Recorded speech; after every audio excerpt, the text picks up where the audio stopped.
Action Motorsport vous est présenté par la Capitale Assurance Générale, l'assureur québécois des motoneigistes, et par RPM Rive-Sud.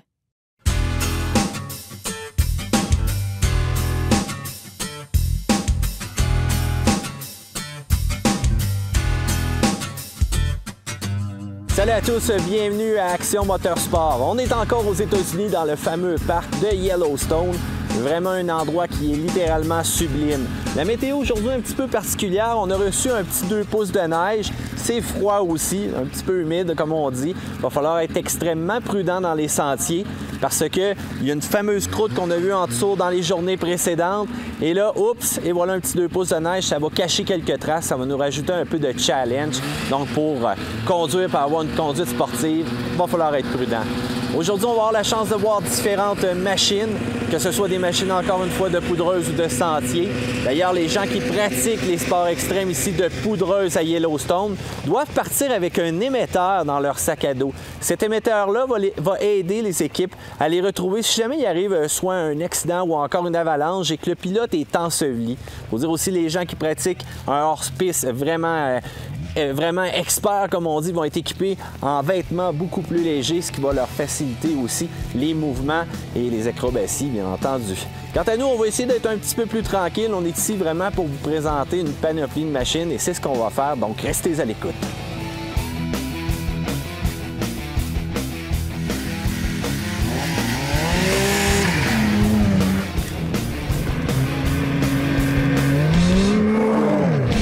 Pour atteindre les sommets de la montagne, il vous faut la Yamaha SR Viper MTX 153 SE. Le moteur Genesis de 3 cylindres vous aidera à vous propulser au sommet, mais la puissance n'est rien sans traction.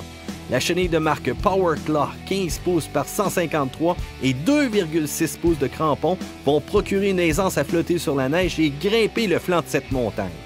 Les amortisseurs avant Fox Float 3 et une configuration de suspension propre à Yamaha permettront un débattement de 9 pouces.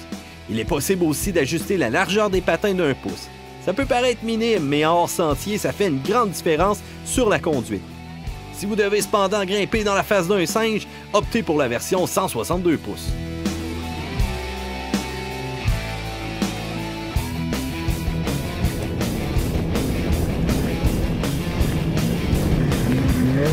C'est une mécanique beaucoup plus lourde qui est située dans le devant de la Yamaha. Ça me demande beaucoup plus de transfert de poids, de force pour vraiment aller incliner la machine.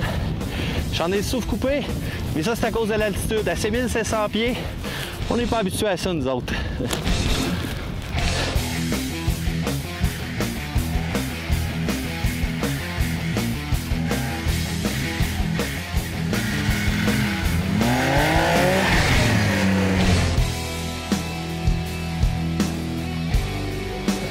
Salut André, ça va bien? Ça va très bien, Caroline. Bien, je suis contente de te retrouver aujourd'hui parce qu'on va parler de la gamme Yamaha.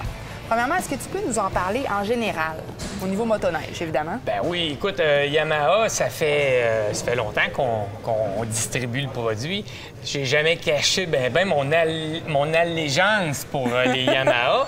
On parle toujours chez Yamaha vraiment de qualité, de fiabilité, autant au niveau de la finition qu'au niveau de la mécanique. Alors ça, c'est sûr, ça change pas. Des dernières années, Yamaha a été un petit peu moins actif au niveau du développement. Par contre, l'an dernier, avec l'entente qu'ils ont eue avec Arctic Cat, alors ils ont sorti la nouvelle Viper et on semble vouloir construire beaucoup alentour de cette motoneige-là.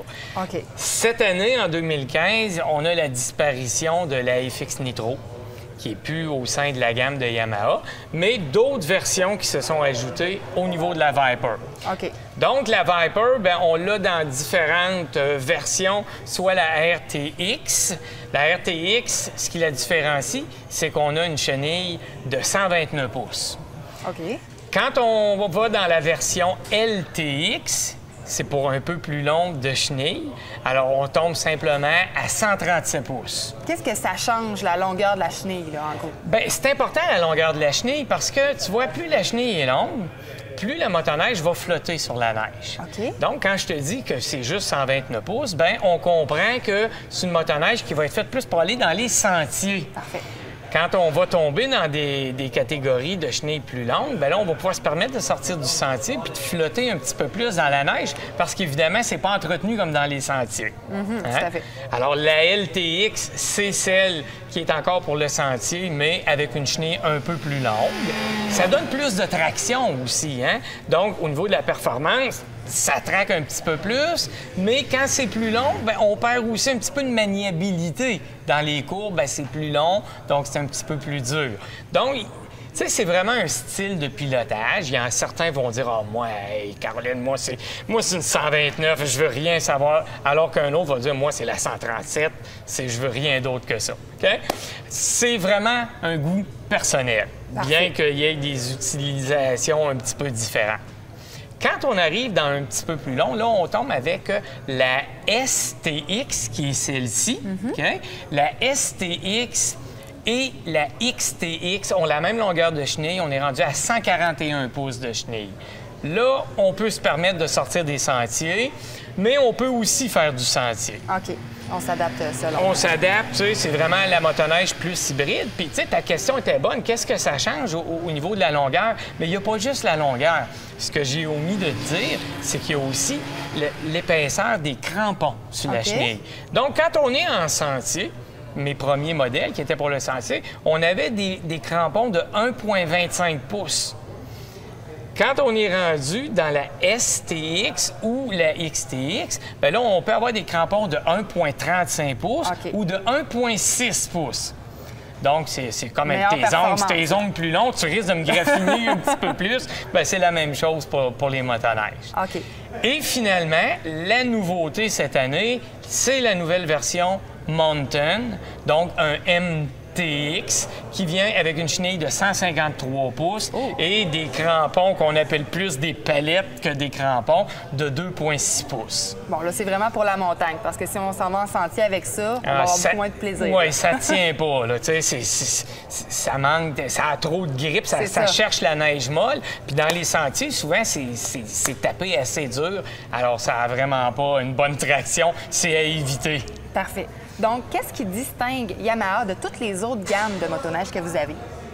Bien, écoute, comme je disais en commençant, je pense que Yamaha, c'est une réputation qu'ils ont, c'est d'avoir une qualité au niveau de la mécanique qui est à peu près irréprochable. Puis je pense que ça se mesure encore plus au niveau de la motoneige parce qu'ils ont été comme les premiers à sortir les moteurs 4 temps. Aujourd'hui, les moteurs 4 temps, là, j'ai des gens qui ont une RX1 qui était les premières années, là, au début des années 2000, les premiers 4 temps. Ils viennent ici, ils ont 80 000 kilos, ils n'ont jamais refait le moteur. C'est des entretiens, changement d'huile, faire toutes sortes d'ajustements, mais la motoneige, elle roule encore très bien. Alors que, bon, une motoneige, tu sais, dans les conditions qu'on s'en sert, c'est excessivement dur pour la mécanique. Tu sais, t'en fais à moins 20, t'en fais à plus 5. C'est épouvantable ce qu'on peut faire endurer à la mécanique d'une motoneige. Alors, Yamaha, c'est vraiment...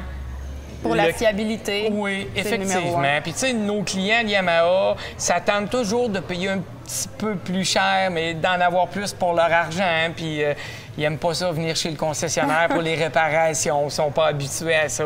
Alors, c'est vraiment le créneau de Yamaha. Bon, justement, au niveau de la clientèle, quel genre de clientèle utilise ces appareils-là? Bien, je dirais que chez Yamaha, on a une clientèle qui est peut-être un petit peu plus âgée parce que les modèles étaient peut-être un petit peu moins agressifs il y a quelques années. Mais là, avec l'avenue de modèles comme la Viper, bien, la clientèle tend à vouloir se rajeunir.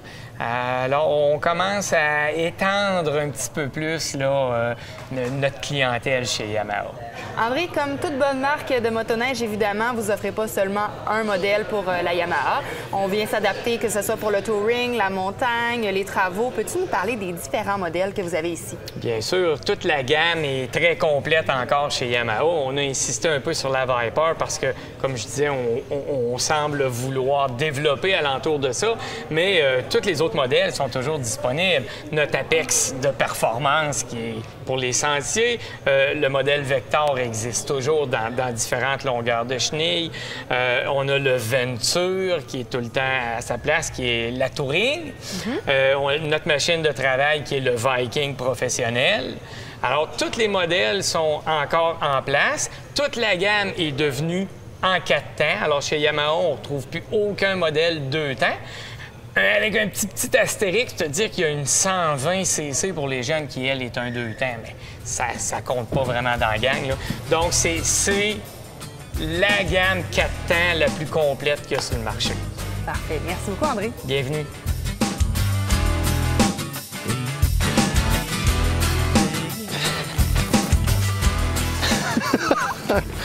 Je pense que je suis un peu trop lourd pour ça, mais 200... On va être correct. 210 livres amortissent la suspension, mais un jour, si j'ai un gamin, je vais être sûr qu'il va faire un tour de cette machine-là.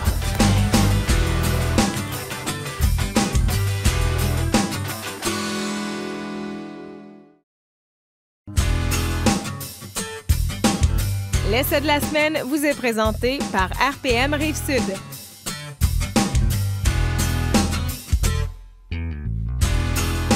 C'est là qu'on comprend pourquoi le sport de la motoneige est aussi populaire que ça. Et on comprend aussi pourquoi les manufacturiers nous invitent ici lorsqu'on regarde la vue, le style. Je vois encore un groupe de motoneige qui se promène là sur le lac. C'est accès libre total. Le parc national est littéralement ouvert à se promener tant en sentiers balisés que dans des endroits autres comme ça sur les lacs où est-ce qu'on rejoint d'autres sentiers. On regarde les montagnes à l'arrière. Les fanatiques de hors-piste vont être littéralement rassasiés. Ça prend une condition physique très bonne, cependant, la minute qu'on se met à brasser un petit peu la machine ou encore à faire plusieurs heures de sentier. C'est là qu'on voit aussi que sont détachés ou non, comme on dit. Pour ma part, ça va bien pour cette année, inquiétez-vous pas. Une chose est sûre, on va avoir la chance de vous faire découvrir encore d'autres paysages, mais surtout des essais de motoneige. Yellowstone, marquez ça à votre agenda, que vous venez le visiter en hiver, en été, voire même à l'automne. Il y a tellement de choses à voir ici. Un paysage totalement magnifique. Amateur de sentier, le modèle SR Viper LTX DX est pour vous. La suspension avant permet un débattement de 10 pouces et utilise des amortisseurs en aluminium de marque HPG. À l'arrière, c'est très similaire avec un 10,5 pouces de débattement. Les amortisseurs sont cependant doublés. Parfait pour un bon confort. Pour la traction, la motoneige possède une chenille de 15 pouces par 137 avec des crampons de 1,25 pouces de marque Camoplast Ripsaw 2. Sans être trop agressive, elle procure de bonnes accélérations et un freinage adéquat sur des surfaces différentes. Si vous préférez un modèle plus court, vous pouvez opter pour la version 129 pouces.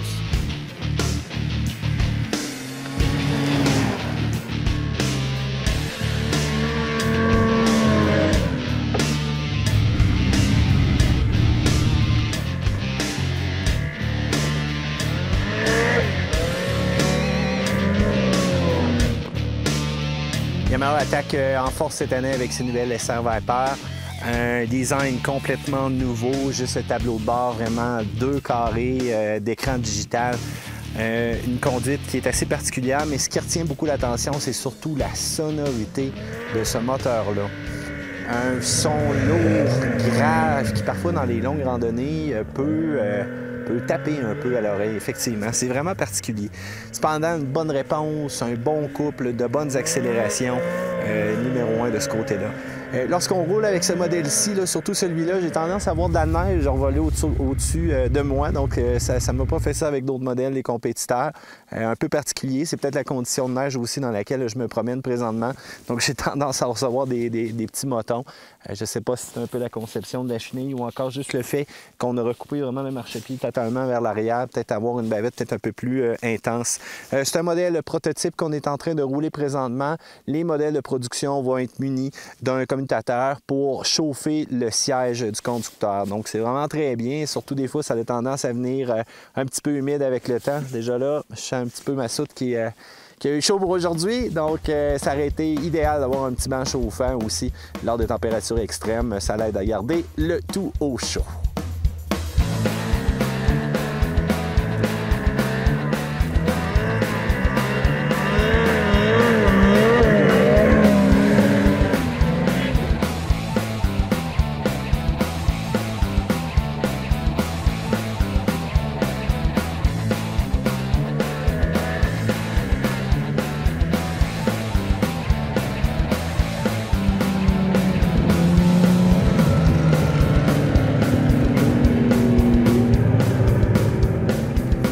petit mot après avoir fait une randonnée vraiment plus sentier avec cette machine-là.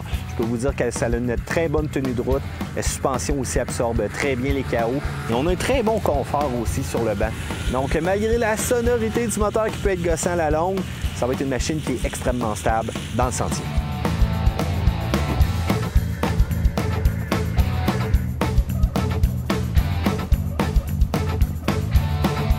Le parc national de Yellowstone est vraiment un endroit privilégié pour rencontrer de la flore et la faune particulière. Un de ces mammifères les plus connus ici, c'est vraiment le bison.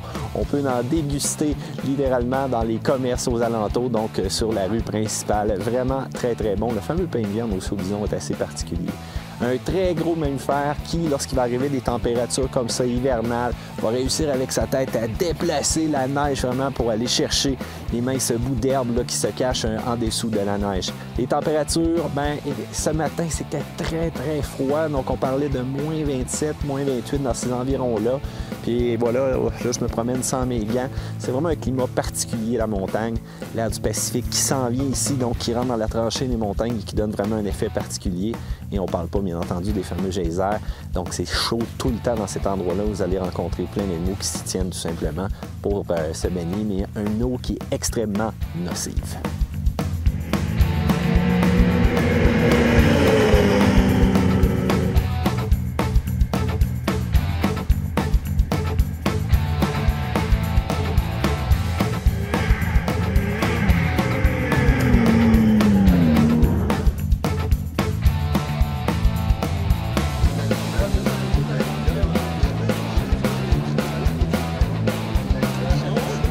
On a la chance d'avoir une motoneige Yamaha en arrière de nous, aucun plastique, aucun couvert, rien du tout, justement pour admirer la fameuse mécanique turbo à l'intérieur. On a eu la chance d'y rouler à Yellowstone et que dire de la puissance. Francis, comment ça va? Ça va très bien, toi, Mathieu? Oui, ça va très bien. Pas de motocross? Non, pas là, il fait un petit peu trop froid dehors. Bien, tant mieux, on roule en skidoo, justement. Francis, les motorisations turbo chez Yamaha, ça semble très intéressant et c'est un kit, justement, qui est possible de l'acheter fait par Yamaha. Donc, automatiquement, on a quand même une bonne fiabilité. Exactement, c'est fait par MPI, mais ils sont associés avec Yamaha aux États-Unis. Donc, c'est un produit qui va être fiable parce qu'il est fait pour cette machine-là. Donc, il y a beaucoup de... c'est une nouveauté qui est pour cette année, ce kit turbo-là. Ce qui donne en fond, c'est 45 HP de plus. Fait que c'est un très, très bon investissement côté power. Ensuite de ça, 25 livres-pieds de puissance de plus aussi. Si vous achetez une motoneige jusqu'au 31 décembre 2014, il est en rabais à 3200. Fait que c'est un très bon prix pour un moteur turbo. Sauf que si on l'achète après cette date-là, il tombe à 4200. Fait que c'est 1000 $ qu'on perd là-dessus. Le beau spécial tempête de neige signé Yamaha. Et que dire de la sonorité aussi d'une motoneige turbo? Lorsqu'on appuie sur l'accélérateur, probablement, on entend l'induction d'air descendre à l'intérieur du moteur, mais juste aussi de relâcher l'accélérateur. Et voilà, là, c'est la pression qui ressort. Ça donne un très, très beau style sonore. Mais les performances aussi, très bonne réponse. Oui, c'est toi qui vas nous le dire, hein, parce que c'est toi qui les as essayés l'année passée. C'est tout nouveau, comme je te dis. J'ai pas eu la chance d'essayer ça encore. Sauf qu'en plus, eux autres, là, tout ce qui va être sonorité, ils sont dans les normes. Ils sont dans les normes anti-pollution, ils sont dans les normes côté son aussi. Donc ça, c'est un gros plus pour leur kit turbo. Puis encore là, c'est à toi de nous dire c'est quoi le feeling de cette conduite-là. Je vais te le dire tout de suite. Lorsqu'on appuie sur l'accélérateur, premièrement, c'est sûr que ça prend un petit délai avant que le turbo embarque, mais ça, c'est commun aux voitures, c'est commun à n'importe quelle machine. Mais une fois que la puissance est là, tu es prêt à attaquer la montagne et avec une chenille assez agressive, c'est quelque chose avec lequel tu vas te rendre au top dans le temps de le dire. Fait que oui, c'est un investissement qui est quand même très intéressant. Cependant, au niveau de l'essence, je présume qu'il faut changer aussi nos habitudes? Exactement, il faut qu'on enchaîne tout de suite au super parce que veut pas, quand on a un moteur qui est turbo, ça prend de l'essence de meilleure qualité. Donc, on y va tout de suite au super. Ce que j'ai oublié de dire aussi tantôt, ce qui est très important, c'est que le prix du turbo il est de 3200 au 4200 après la vente. Sauf qu'il faut compter aussi le temps d'installation là-dedans qui peut varier de 15 à 20 heures. C'est normal un peu parce qu'une motoneige, premièrement, il faut vraiment tout démancher. Puis si on regarde justement ici, il reste plus grand pièce. Il faut justement accéder à des compartiments qui sont parfois difficilement atteignables, contourner vraiment la tubulure. L'installation, c'est un petit peu plus complexe, mais encore là, quand c'est fait par des professionnels et surtout garanti, c'est intéressant. Très intéressant, mais encore là, c'est surtout beaucoup d'ajustements qui est long. C'est une fois que ça s'est installé, il faut tout calibrer pour être sûr que tout est en fonction pour que vous puissiez profiter au maximum de votre turbo. Francis, merci beaucoup pour cette belle découverte. Puis on invite justement tout le monde à venir jeter un coup d'œil sur cette mécanique spéciale-là. Ça me fait plaisir.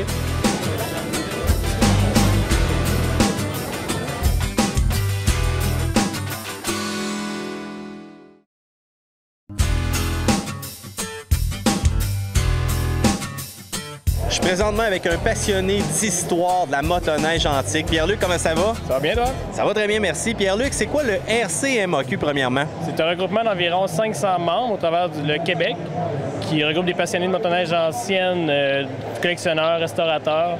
Puis ça aide à donner des idées, justement, à mener un projet d'un point A au point B ou tout simplement partager de l'information? Oui. Donc là, on a deux belles motoneiges, quand même assez miniatures en avant de nous. Si tu m'en parlais un petit peu. Oui, c'est des motoneiges faites en Californie pour les enfants spécifiquement. Ils ont commencé en 70 avec le modèle Wheelark pour 2 ans de production. Après ça, pour avoir un marché plus vaste, une machine un peu plus grosse, ils ont sorti le Ski-Lark, qui a été fait de 73 à 75. Parce qu'il faut dire aussi que le Wheelark, c'était quand même très petit. Même si l'enfant embarquait dessus, d'après moi, c'était pas trop long qu'il grandissait et il débordait cette machine-là. Non, c'est sûr, dans la neige, en plus, c'était pas très bon. Le Ski-Lark, c'est un peu meilleur. Donc, on a opté vers le Ski-Lark. Ça développe environ combien de force, une machine comme ça?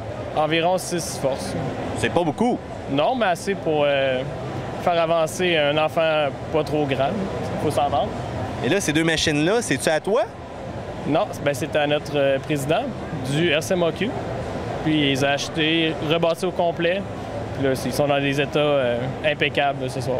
Là, tu es en train de me dire que ça appartient à un musée, ça sort plus dehors, ça voit plus de neige, des machines comme ça? Non, seulement des expositions.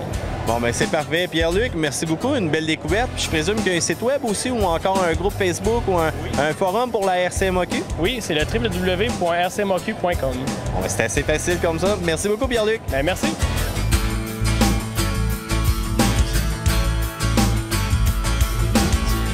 Je cherchais quelqu'un qui était capable de me parler de belles histoires antiques. Et voilà, j'ai retrouvé Pierre. Pierre, comment ça va? Très bien. Pierre, parle-moi de ta passion un peu justement de la motoneige antique. Ça a commencé où, ça? Ça a commencé dans les années 80, début 80. J'ai commencé avec une Bombardier 59, une des 6 qu'ils ont produit. C'est là que ma passion a commencé à débuter. Puis aujourd'hui, c'est rendu vraiment une maladie. Là. On achète tout le temps. Là. C'est une belle maladie. Oui, mais là, je suis à plein temps là-dedans. Là, c'est encore meilleur. Ben, parfait, ça en prend des projets de retraite, hein? Ça en prend. Pierre, si tu me parlais vraiment du Bronco qu'on a ici. Moi, un Bronco, tant qu'à moi, c'est un 4x4. Ça a été fait par Ford, mais là, on a une machine, une motoneige qui est particulière. OK. Ça, le Bronco, c'est une machine italienne qui a été produite dans les années 70-71. Okay. Ça a été fait par Guidetti Veiculi en Italie, puis les autres, ils ont exporté ça. La grosse partie s'est exportée en Amérique. Et il y en a une partie qui s'est amenée ici au Canada, dont à Québec. Il était rebâti à Mercier, puis il était rouge, il utilisait le nom Alaska Ski. C'est particulier. C'est assez particulier. Le Bronco, lui, il était aux États-Unis, il n'a pas traversé les lignes ici. Alors, les autres, ils l'ont fait l'autre bord, mais ils ont vendu 1 an en 71. C'est une machine qui est un beau look, qui est un peu copié sur le Bombardier 69-70, mais qui n'avait pas une bonne qualité de matériaux. C'était ma prochaine question. Est-ce que c'est aussi fiable que son équivalent? C'était le moteur Guidetti, là, c'était vite, le monde enlevait le moteur Guidetti, mais il mettait un moteur Sash américain dedans. Donc là, la fiabilité était vraiment augmentée. Un petit peu meilleur. Et là, un skidoo comme ça, là, en aussi belles conditions, où est-ce que tu as trouvé ça? Ça, présentement, ça vient des États-Unis. Ça présentait était dans la région de Pennsylvanie, puis c'est un de mes copains des États-Unis qui en a acheté 2. OK. Puis les machines sont très peu de millage. Puis là, moi, j'ai un contact avec lui. Il me trouve 2 vieilles machines usagées. Je les rebâtis, je lui en remets une, puis je garde l'autre pour moi. C'est un beau deal quand même, ça. C'est un très bon deal. Mais là, elle a de l'air flambant neuve. Quel millage qu'elle a? Celle-là, présentement, à 85 000. C'est rien. Non, on a ouvert le moteur. Il n'y a aucune usure nulle part. Les sièges, ils sont originaux. C'est rare, les sièges originaux sur ces vieilles machines-là. Mais parce qu'avec l'âge des fois des motoneiges, les sièges déchirés, percés... Ouais, le cuir est durci. Hein? Le cuir sèche. Puis même si on essaierait de le recoudre, il va déchirer en le recousant. Fait qu'on n'a pas le choix de les refaire à neuf. Ceux-là, ils sont vraiment originaux. Fait que ça va bien. Bon, bien, Pierre, on te revoit bientôt pour une autre chronique? Oui, merci beaucoup. L'essai de la semaine vous est présenté par RPM Rive-Sud. Que ce soit de la neige dure, de la molle, des chaos, voire même des butons escaladés, la SR Viper XTX SE sera votre choix. Machine de type cross-country, elle possède la même motorisation que les autres, mais offre une suspension orientée pour la performance. Il est possible de l'ajuster en plusieurs points grâce à une pompe rapide fournie par le manufacturier. Quant à la suspension avant, elle possède 1 pouce de débattement de plus que la MTX. La grosse différence est la largeur des patins, plus imposante à 42 pouces. Les ingénieurs de Yamaha ont choisi la chenille Cobra de Camoplast qui possède quand même des crampons de 1,6 pouces. Une motoneige parfaite pour ceux qui aiment jouer les généralistes dans toute situation.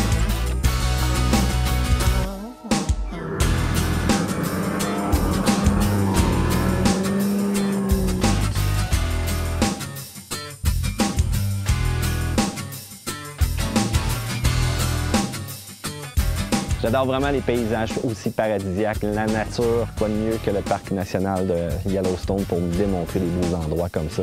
Si vous regardez en arrière de moi, vous voyez la rivière, la petite brume qui s'échappe au-dessus, l'eau est vraiment plus chaude. On peut voir les canards qui s'en donnent à cœur joie, voir même les marmottes. D'ailleurs, je ne sais pas si vous l'avez entendu, mais il est en train de nous faire un appel de la nature. Donc, Mathieu Thomassin vous dit à la semaine prochaine pour une autre émission d'Action Motorsport.